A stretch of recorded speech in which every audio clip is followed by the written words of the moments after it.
Hello बच्चों। आशा करता हूँ आप अपनी पढ़ाई को अच्छे से कर रहे होंगे और आप स्वस्थ होंगे। तो हमने इससे पहले सम्मिश्र संख्याओं के बारे में काफ़ी कुछ जाना था। तो आइए इस लेक्चर में हम उनसे संबंधित कुछ उदाहरण देखते हैं और प्रश्न देखते हैं, जिससे कि हम और अच्छे से सम्मिश्र संख्याओं के बारे में जान पाएंगे और उन्हें कैसे हल करते हैं वो भी जान पाएंगे। आइए देखते हैं। तो यहाँ हमसे पूछा गया है कि हमारे पास दो सम्मिश्र संख्याएं दी हुई हैं, उनका हमें क्या ढूंढना है? गुणन ज्ञात करना है। ठीक, हमको इस रूप में उनको ढूंढना है। तो बड़ा ही आसान है। -5 आयोटा गुणा 1/8 आयोटा ये दिया हुआ है, तो मैं इसको कुछ इस प्रकार लिख सकता हूं। ठीक, और मैं इसको कुछ इस प्रकार से दोबारा लिख सकता हूं। ठीक ठीक, तो अगर आप आयोटा और आयोटा का गुणा करें तो आपको क्या मिलेगा? आयोटा गुणा आयोटा होता है आयोटा घात 2, और जो कि किसके बराबर होता है? वर्गमूल ऋणात्मक 1 घात 2, जो कि क्या होता है? ऋणात्मक 1। तो आपको मिलेगा गुणा 1 गुणा ऋणात्मक 1। तो ये क्या हो जाएगा? सिर्फ 5 और नीचे क्या होगा? 8। तो 5/8 आपको मिलेगा, जिसको मैं दूसरे प्रकार से लिख सकता हूं 5/8 जमा 0 गुणा आयोटा। ठीक, क्योंकि ये कितना होता है? ये 0 ही रहता है। तो मैंने इस प्रकार से लिखा, जिसमें कि A मेरा ये है और B मेरा ये है। ठीक ठीक, आइए इसको हल करते हैं। ये क्या होता है? अगर आप इसको हल करेंगे, ये भी काफ़ी आसान है। तो आयोटा ये दिया हुआ है, मैं इसको कुछ इस प्रकार से लिख सकता हूँ। -1 गुणा आयोटा गुणा 2 गुणा आयोटा गुणा -1/8 गुणा आयोटा होल पूरे की घात 3, जिसको मैं क्या लिख सकता हूँ? माइनस गुणा आयोटा माइनस गुणा आयोटा। ठीक, क्योंकि हमें पता है जब भी किसी की घात, किसी नंबर की घात, जैसे मान लीजिए 2 की घात 3 दी हुई है, तो उसका अर्थ होता है 2 गुणा 2 गुणा 2। ठीक, अगर 4 दी हुई है तो उसका अर्थ क्या होता है? 2 गुणा 2 गुणा 2 गुणा 2। तो हम उतने ही बार गुणा करते हैं जितनी उसकी घात दी हुई है। तो आगे हल करते हैं। इसको मैं क्या लिख सकता हूँ? इसको मैं लिख सकता हूँ, तो फिर हम लिख सकते हैं क्या? ऋणात्मक 1 आयोटा 2 आयोटा गुणा 1 गुणा आयोटा गुणा 1 -1 गुणा आयोटा -1 गुणा आयोटा। और हमारा नीचे होगा 8 गुणा 8 गुणा 8। ये कितना होता है? सभी को पता है, 512। अगर आप ये गुणा ये करें तो आपको क्या मिलेगा? आपको मिलेगा 1। ठीक, तो आपको मिलेगा 1, जिसको मैं हटा सकता हूँ, क्योंकि जब भी कोई संख्या 1 से गुणा होती है तो हमें वही संख्या वापस मिल जाती है। अब आप देखिए, आयोटा गुणा आयोटा गुणा आयोटा गुणा आयोटा गुणा आयोटा, तो आपको कितनी बार आयोटा गुणा हो रहा है? 5 बार। तो आपको पता है, क्या पता है आपको?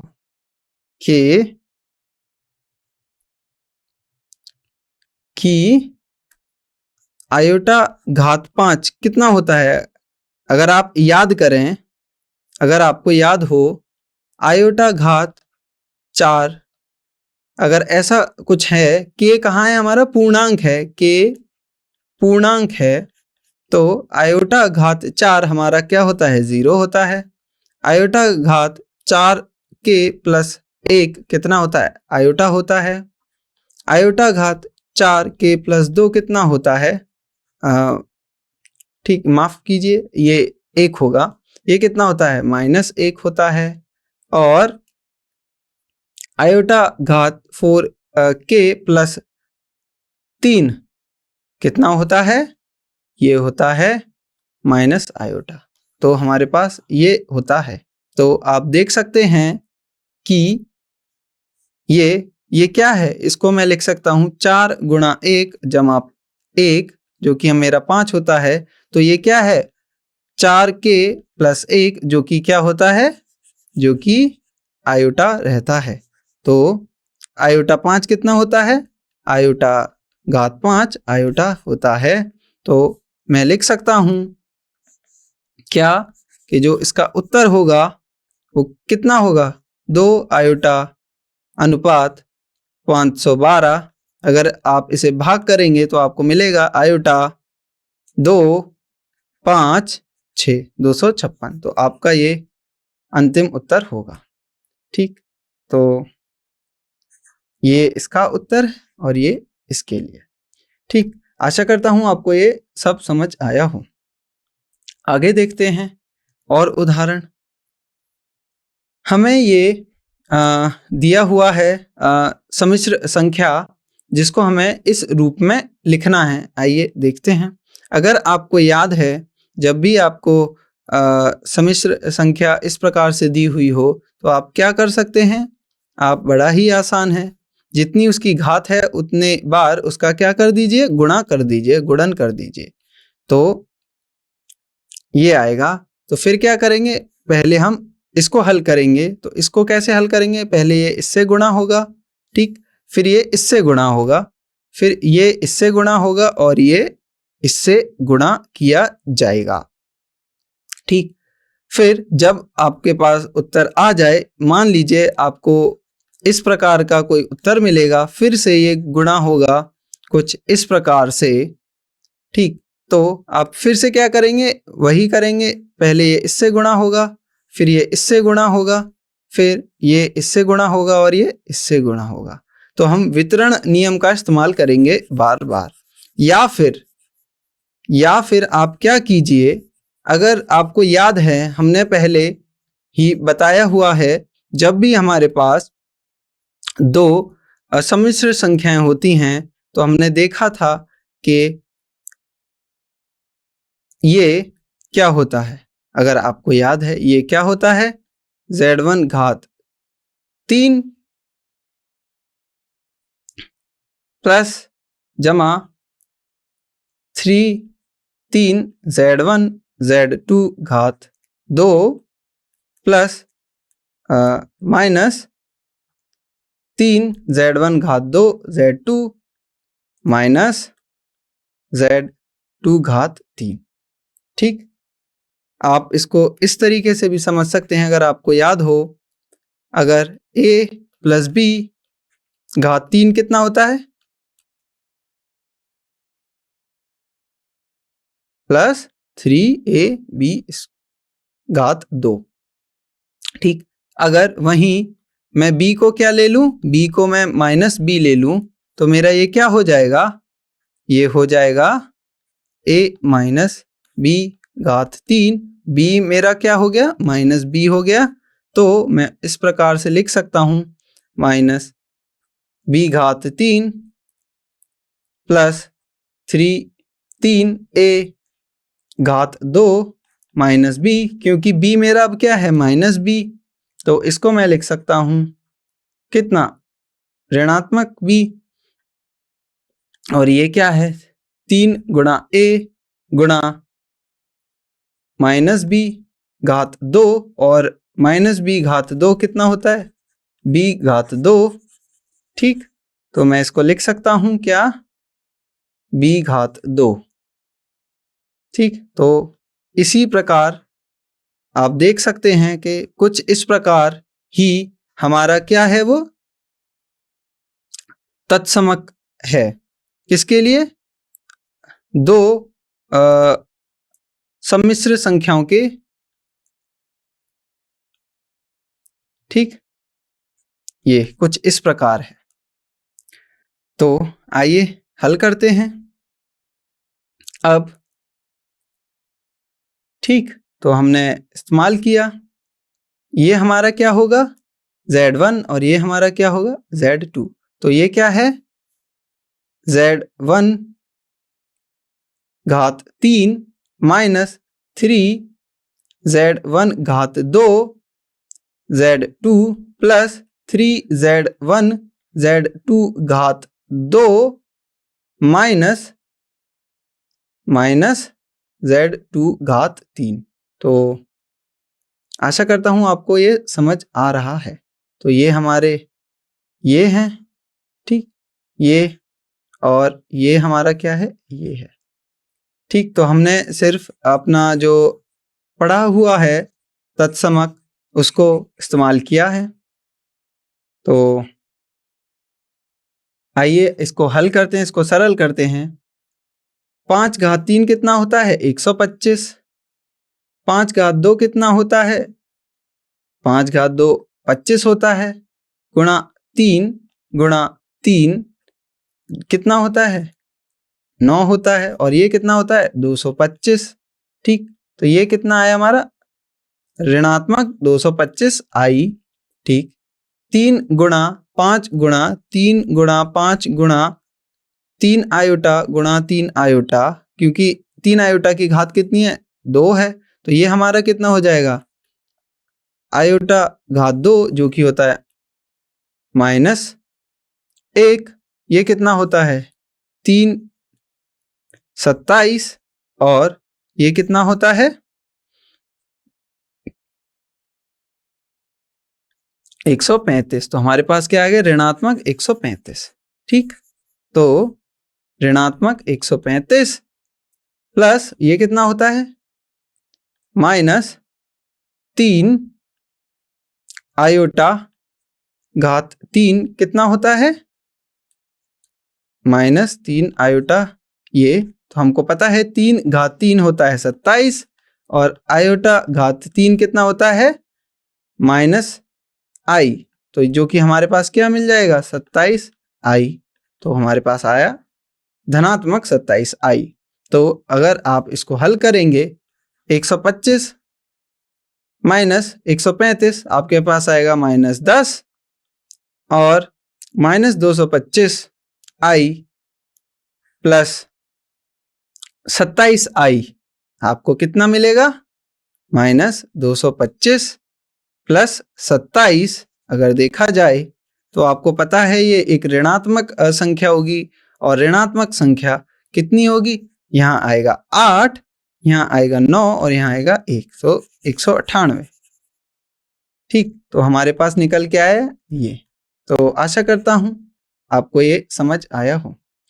चलिए आगे बढ़ते हैं। उदाहरण है, इस उदाहरण में हमें क्या करना है, दो सम्मिश्र संख्याओं को इस रूप में लिखना है। तो सिर्फ गुणन मात्र से ही हम इसको इस रूप में लिख सकते हैं। बड़ी ही आसान है। पहले ये इससे गुणन करेंगे, फिर इससे गुणन करेंगे, फिर इसको इससे गुणन करेंगे, फिर इससे गुणन करेंगे। आइए देखते हैं। तो गुणा 2 वर्गमूल 3 जमा आयोटा प्लस 2√3 माइनस, ठीक।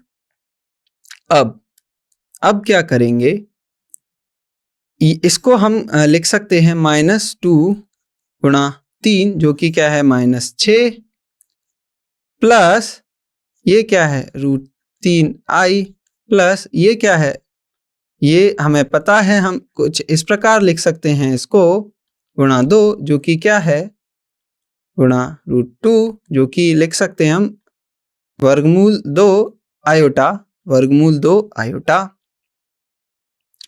ठीक। तो गुणा 2 ये, तो ये क्या हो गया, इसको हम लिख सकते हैं 2 6 आयोटा, ठीक। तो -2 आयोटा आयोटा, और ये कितना होता है -1 जो कि हमारे पास क्या हो जाएगा प्लस, ठीक। तो इसको अब जब हल करेंगे और तो हमारे पास क्या आएगा, ये और यहाँ से हम अगर ये समान ले लें तो हमारे पास बचेगा √3 प्लस 2√6। तो ये हमारा वास्तविक भाग है और ये हमारा क्या है, काल्पनिक भाग है। तो आशा करता हूँ आपको ये समझ आया हो। तो ठीक, तो हमारे पास था ये। अगर आप यहाँ देखें और यहाँ से देखें तो यहाँ से आप देख सकते हैं कि मैं इसको कुछ इस प्रकार भी लिख सकता हूँ, √3 गुणा √2 और √3 को भी मैं समान ले सकता हूँ। तो आपके पास क्या बचेगा, यहाँ बचेगा 1 √3, यहाँ बचेगा 2√2। तो यही हमने यहाँ पर दर्शाया हुआ है। आशा करता हूँ आपको ये समझ आ रहा है। चलिए आगे चलते हैं। ठीक, अब जानते हैं कि मापांक क्या होता है और समयुग्मी क्या होता है। तो सबसे पहले जब हमें कोई सम्मिश्र संख्या दी हुई होती है कुछ इस रूप में a जमा ib, तो मापांक जो होता है हम उसको इससे दर्शाते हैं, जिसको बोलते हैं मॉडुलस, मापांक। ठीक, और इसको ये क्या होता है, एक गैर ऋणात्मक संख्या होती है, मतलब या तो ये धनात्मक होगी या बराबर 0 भी हो सकती है।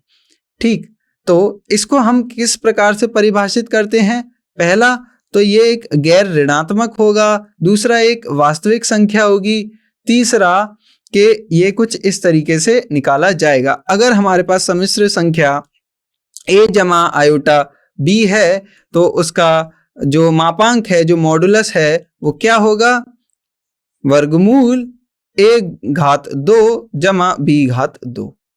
ठीक, तो हमारे पास क्या है, रियल पार्ट और वास्तविक भाग का वर्ग हो रहा है जमा और काल्पनिक भाग का भी वर्ग हो रहा है। तो हम कुछ इस प्रकार से इसे परिभाषित करते हैं। अब आइए समयुग्मी के बारे में जानते हैं। अगर हमारे पास कोई भी सम्मिश्र संख्या दी हुई हो तो उसका जो संयुग्मी है उसको हम कुछ इस प्रकार से लिखते हैं कि z के ऊपर हम छोटा सा एक रेखा बना देते हैं। तो ये हमारा माफी चाहता हूं, ये हमारा क्या है, ये है संयुग्मी किसका, इस सम्मिश्र संख्या का। ठीक, तो इसको हम किस तरीके से निकालते हैं, इसको हम निकालते हैं, अगर ये हमारी कोई भी सम्मिश्र संख्या है तो इसका जो संयुग्मी होगा z के ऊपर जो रेखा है जिसको बोलते हैं z बार और कॉन्जुगेट, ठीक, उसको हम कुछ इस प्रकार से परिभाषित करते हैं। जो हमारा रियल पार्ट और जो या फिर बोलें कि वास्तविक जो भाग होता है वो जैसा दिया हुआ है उसी प्रकार रहता है, लेकिन जो हमारा काल्पनिक भाग है उसका जो चिन्ह है उसको हम क्या कर देते हैं, बदल देते हैं, विपरीत कर देते हैं। अगर आप यहाँ देखें तो यहाँ क्या है, ये धनात्मक चिन्ह है, तो यहाँ पे मैं कैसा चिन्ह इस्तेमाल करूंगा, मैं यहाँ एकदम विपरीत चिन्ह इस्तेमाल करूंगा जो कि क्या है, ऋणात्मक चिन्ह। ठीक, तो ये क्या हो गया, अगर आप उदाहरण से समझें, अगर मेरे पास उदाहरण देखें, अगर मेरे पास सम्मिश्र संख्या 3 जमा i है तो उसका जो संयुग्मी होगा z बार वो कितना होगा, 3 माइनस i होगा। ठीक, अगर मान लीजिए अगर मेरे पास संख्या सम्मिश्र संख्या 3 माइनस 5i है तो उसका संयुग्मी क्या होगा, z बार या उसका कॉन्जुगेट क्या होगा, 3। तो मैं इसका विपरीत चिन्ह इस्तेमाल करूंगा जो कि क्या होगा, धन। ठीक, तो ये इसका क्या होगा, संयुग्मी होगा। तो आशा करता हूं आपको ये समझ आया हो। उसी प्रकार अगर आप इसका मापांक निकालें तो मापांक होगा मॉडुलस z, क्या होगा, वर्गमूल किस किस का, वास्तविक पार्ट का, वास्तविक भाग का वर्ग जब करेंगे जो कि क्या है 3 घात 2 जमा काल्पनिक का वर्ग जब करेंगे वो क्या है, काल्पनिक भाग कितना है, 1 है, क्योंकि ये कुछ इस प्रकार है तो काल्पनिक 1 है। इसका जब वर्ग करेंगे तो अब जब आप इसको हल करेंगे तो आपको मिलेगा 9, जब आप इसको हल करेंगे आपको मिलेगा 1, तो इसको सरल करने पे आपको मिलेगा 10। तो आपका जो मापांक होगा वो कितना होगा, होगा वर्गमूल 10। तो उसी प्रकार आप इसका मापांक अगर निकालेंगे तो क्या होना चाहिए, मापांक होगा 9 जमा 25, जो कि कितना होगा 34, वर्गमूल 34। ठीक, आशा करता हूं आपको ये समझ आया हो। तो चलिए आगे देखते हैं। उदाहरण के तौर पे ये मेरा सम्मिश्र संख्या दी हुई है 3 जमा आयोटा, इसका मेरे को क्या निकालना है, मापांक निकालना है। तो वो किस प्रकार होगा, वास्तविक संख्या का घात 2 और काल्पनिक संख्या का घात 2, उनका योग, ठीक, जो कि 10 आया और वर्गमूल 10। तो आशा करता हूं आपको ये समझ आ रहा है। उसी प्रकार जब आप इसको हल करेंगे तो इसका कितना आएगा, वर्गमूल 29।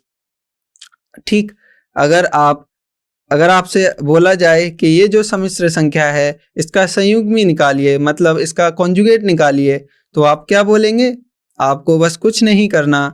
इसका कहने का अर्थ है कि इसका मेरे को क्या करना है, संयुग्मी निकालना है। मतलब जो काल्पनिक संख्या का जो चिन्ह है उसको मेरे को क्या करना है, विपरीत करना है।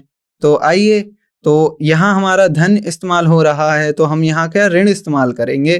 तो यहाँ इसका जो संयुग्मी होगा वो कितना होगा, 3 माइनस आयोटा। तो कुछ इस प्रकार है। तो संयुग्मी निकालना काफी आसान है, बस आप इस चिन्ह को विपरीत कर दीजिए। तो यहाँ धन, यहाँ अगर आप देखा जाए तो यहाँ है धन। तो हम सिर्फ ये बात ध्यान देने की है कि हम सिर्फ चिन्ह विपरीत उसी का करेंगे जो कि काल्पनिक संख्या हो, जो कि ये, हम सिर्फ इस के लिए ही चिन्ह को क्या करेंगे, विपरीत करेंगे। ठीक, हम कभी भी वास्तविक संख्या के चिन्ह को विपरीत नहीं करेंगे। ठीक, आशा करता हूं आपको ये समझ आ रहा है। तो आइए आगे देखते हैं। तो अब हम जानते हैं, हमने मापांक के बारे में जाना, हमने संयुग्मी के बारे में जाना। आइए अब हम क्या जानते हैं, प्रतिलोम के बारे में जानते हैं। जब हमें कोई सम्मिश्र संख्या दे रखी हो तो उसका गुणात्मक प्रतिलोम क्या होता है, गुणात्मक प्रतिलोम बोलिए या फिर मल्टीप्लिकेटिव इनवर्स बोलिए, वो क्या होना चाहिए, वो हम उसको कुछ इस प्रकार से दर्शाते हैं, z घात -1 बराबर, जो कि क्या होता है 1:z। ठीक, तो ये हमारा क्या होता है, गुणात्मक प्रतिलोम होता है किसका, z सम्मिश्र संख्या का। ठीक, तो अब इसको हम कुछ इस प्रकार से भी लिख सकते हैं, ये क्या है, ये है। ठीक, तो z मेरा, अगर आप a + ib के रूप में देखें तो z जो प्रतिलोम है वो क्या है, गुणात्मक प्रतिलोम ये है, जिसको मैं लिख सकता हूं a + ib, 1:a + ib। ठीक, और 1:a + ib, और ठीक, ये मेरा क्या है, गुणात्मक प्रतिलोम है। ठीक, अगर आप इसको देखें तो ये गुणा 1 ये बराबर है, और ये मैं चाहूं तो कुछ इस प्रकार लिख सकता हूं।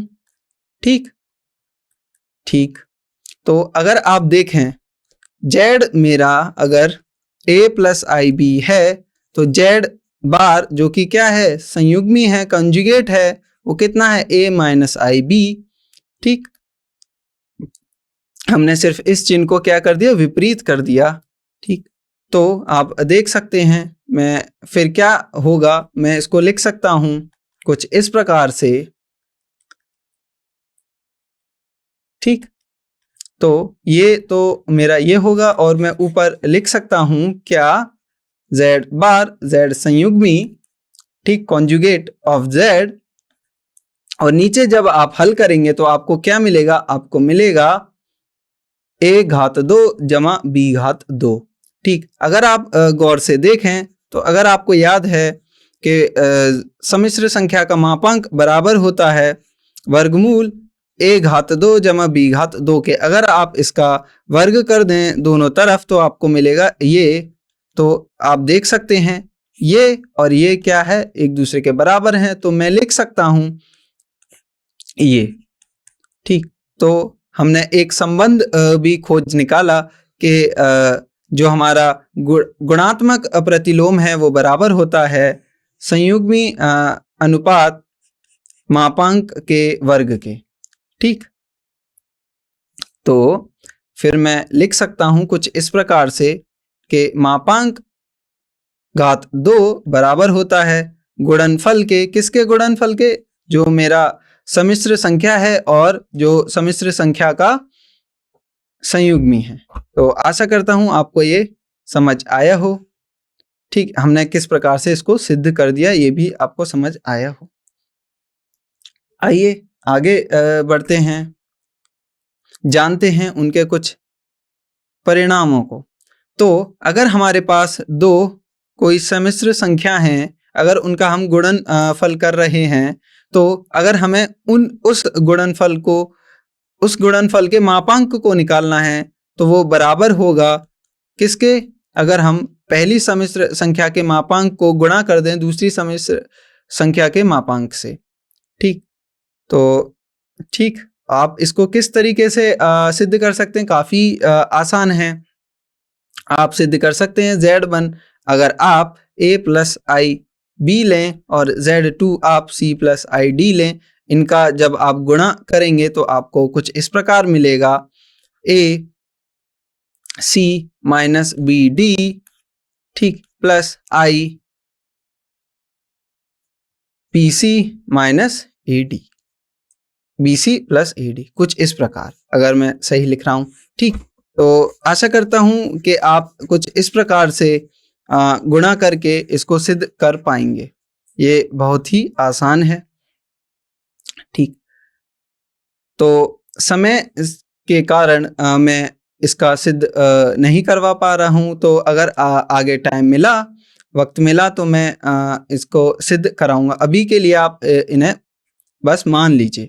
तो उसी प्रकार जब आपके पास दो सम्मिश्र संख्याओं का भागफल हो तो Z1 भाग Z2 वो बराबर होता है मापांक Z1 भागफल मापांक Z2 के। यहाँ पर ध्यान देने वाली बात ये है, जो हमारा ये वाली जो सम्मिश्र जो मापांक है वो क्या नहीं होना चाहिए, जीरो नहीं होना चाहिए। क्यों? अगर जीरो हुआ तो हम इस चीज को परिभाषित नहीं कर सकते। ठीक, उसी प्रकार अगर आपके पास Z1 Z2 का संयुग्मी अगर ढूंढना हो तो आप ढूंढ सकते हैं Z1 के संयुग्मी को गुणा कर दें Z2 के संयुग्मी के साथ। ठीक, आशा करता हूं आपको ये सब समझ आ रहा हो। आगे बढ़ते हैं, तो उसी प्रकार आप देख सकते हैं कि अगर आपके पास दो सम्मिश्र संख्याओं का योग है और उनका आपको संयुग्मी ढूंढना है, तो आप ढूंढ सकते हैं पहले का संयुग्मी और दूसरे के संयुग्मी के साथ योग कर दें। तो उसी प्रकार अगर अंतर का संयुग्मी ढूंढना है तो पहले के संयुग्मी को दूसरे के संयुग्मी के साथ घटा दें तो आपको मिल जाएगा उसका अंतर का संयुग्मी। ठीक, उसी प्रकार पांचवा जो हमारा परिणाम है वो भी है, तो उसमें भी क्या होना चाहिए, जो हमारा दूसरा संयुग्मी है Z2 है वो क्या होना चाहिए, शून्य नहीं होना चाहिए। अगर शून्य हुआ तो हम इसको परिभाषित नहीं कर पाएंगे।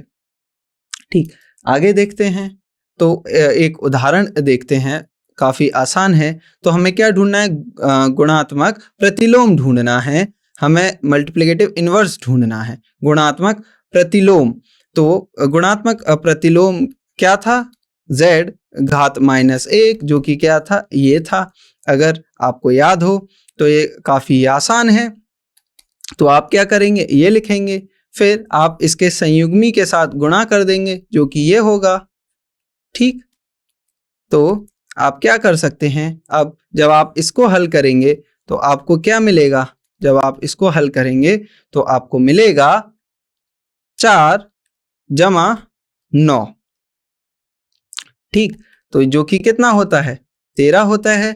और ऊपर 2 प्लस आई आप लिख सकते हैं 2:13 प्लस 3 आई आयोटा अनुपात 13। तो ये आपका, ये या फिर बोलिए ये आपका क्या हो जाएगा, ये आपका मल्टीप्लिकेटिव इनवर्स या बोलिए गुणात्मक प्रतिलोम हो जाएगा। ठीक, आशा करता हूं आपको ये समझ आया हो। ठीक, तो आज के लिए इतना ही। धन्यवाद। फिर से मिलेंगे किसी अगले लेक्चर में। तो धन्यवाद।